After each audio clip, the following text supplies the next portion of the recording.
Peshawar high court کے حکم پر پاکستان تحریک انصاف کے ورکروں کی جانب سے پچھلے 4 دن سے بند موٹر وے جی ٹی روڈ سمیت دیگر اہم شاہراہیں کھول دی گئی ہیں۔ اس حوالے سے مزید جانیں گے ڈان نیوز کے نمائندے عارف حیات سے۔ عارف بتائیے۔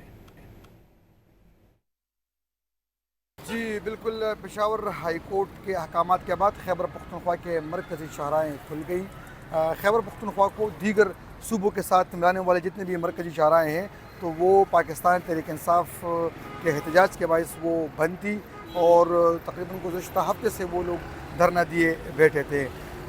گزشتہ روز پشاور ہائی کورٹ نے آئی جی اور چیف سیکرٹری خیبر پختونخوا کو طلب کیا اور ان سے ان تمام شاہراہوں کی بندش سے متعلق رپورٹ بھی مانگی گئی، اور ان سے کہا گیا کہ جلد سے جلد تمام راستے جو ہیں تو وہ کھول دیے جائیں۔ تو گزشتہ رات اقدامات اٹھائے گئے ہیں اور تمام جو جتنے بھی مرکزی شاہراہ ہیں خیبر پختونخوا کے وہ تمام کے تمام کھول دیے گئے ہیں۔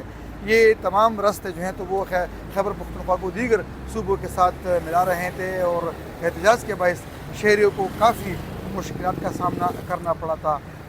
یہ مختلف مقامات تھے جن میں موٹر وے پر سوابی موٹر وے جو انٹرچینج ہے وہاں پر احتجاج جاری تھا۔ اس کے علاوہ ہزارہ موٹر وے پر حویلیہ کے قریب احتجاج جاری تھا، اور لیائی خان میں بھی سڑکیں ٹریفک کے لیے بند کر دی گئی تھی۔ اس طرح کوہاٹ میں جو خوشحال گڑھ پنڈی روڈ ہے اس پر احتجاج جاری تھا۔